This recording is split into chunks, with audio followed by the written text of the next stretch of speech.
Good morning, children. This is Ma'am Paul here, and I welcome you all to digital classes of our college website. This lecture of mine is for the students of class 11. We are doing a lesson in prose, that is lesson number 3.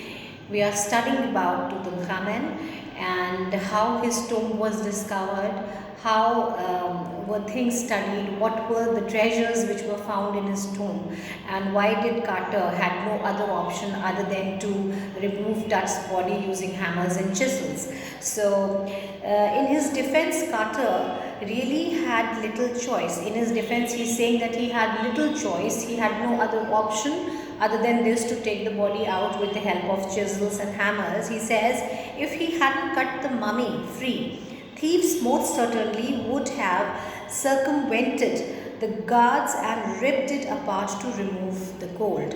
Now, please underline this word circumvented, which means cheated or fooled. The guards would have been fooled easily by thieves because those are professional people, and it's really not a hard task for them to fool anybody. And they would have done this in order of greed, in order to steal the gold from the mummy.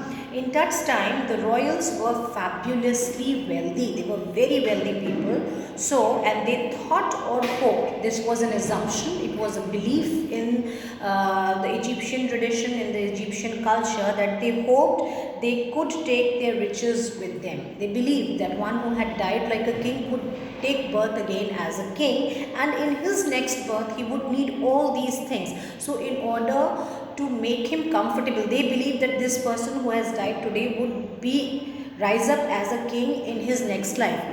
So in his next life, wherever he has left, he will begin from there itself. So believing that, what they said was, they were fabulously rich people and they hoped that they could carry, they thought, this was their assumption, that all these riches and all these money and wealth they could carry with them in their next journey. So from this journey to the great beyond, King Tut was lavished with glittering gold, glittering goods, precious collars, inlaid necklaces. Inlaid here means something which was in which fine stones and precious stones were inserted inside. So inlaid necklaces and bracelets, rings, and some other kind of jewelry. And they also say that there were amulets, a ceremonial apron. Amulets here means, children, some kind of magic chains which are used in order to bring some magical enchantments. So those kind of amulets, a ceremonial apron, sandals, sheets for his fingers. Sheets here means coverings for his fingers and toes, and now an iconic inner coffin and mask which was also made of pure gold. To separate Tut from his adornments, all these things which were kept along with his body, to separate it from there, Carter's men removed the mummy head and served nearly every part and major joint. What did they do? They separated every important main joint of the body in order to take it out from the coffin. Once they had finished, they reassembled the remains on the layer of a sand in a wooden box with padding that concealed the damaged the bed where Tut now rests. So they had done this, and Carter is giving his reasonings that if he would have not done this, definitely thieves would have destroyed the mummy in order to steal. So this was done in order to retain back the mummy from getting completely destroyed and destructed. Let us see the first paragraph on page 54. You can follow with me as I'm going, because I very clearly mentioned to you which page I am on. So I am reading out to you second paragraph of page 56. I have explained the first paragraph. Now I am coming to the second paragraph, children. Archaeology has changed substantially in the intervening decades. Now, in the coming decades, the archaeology, the concept of the studies of archaeology has changed to a great extent. Substantially here means to a great extent. right? Greatly it has changed, focusing less on treasure. Now see, the concept has changed. As I said, as I mentioned earlier, that previously people who were in search of treasure hunt, they were looking for tombs, and they were trying to go and find out pyramids, and they were searching them in order to find treasures there.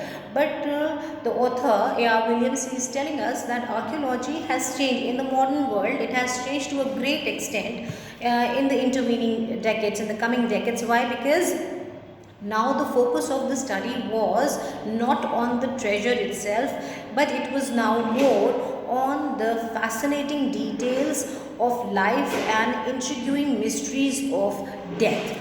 It also uses more sophisticated tools including medical technology.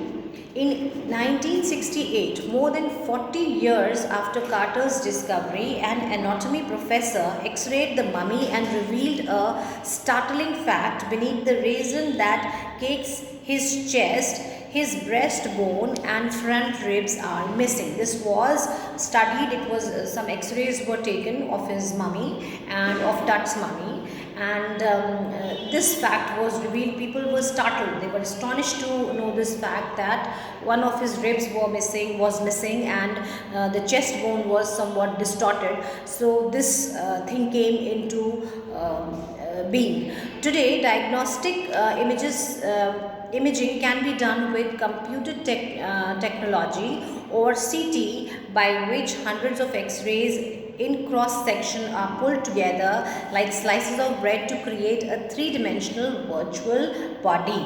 So computed tomography, please underline this word. So he's saying today what kind of the kind of CT which is available, which takes several pictures and then gradually assembles them together, which creates a three-dimensional image, and on the screen not only the remains, but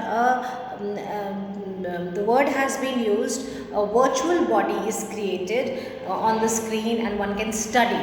The person who is studying, that person or the archaeology department can easily study what his height was, what kind of weight or body structure he had, and what could have been the actual appearance of the person. So forensic studies and modern science and technology has made it easier for people to study these mummies, or these about these ancient kings. So we will stop here, children, and I will continue with you all in my next lecture. Up till then, just revise this once again. I have repeated the previous lecture in form of a revision to you all in the introduction part. Listen to that carefully, listen to this part carefully, and I think the lesson will become easier for you all, and then we'll quickly finish the lesson. I'll meet you all in my next lecture. Up till then, take care, children. Goodbye.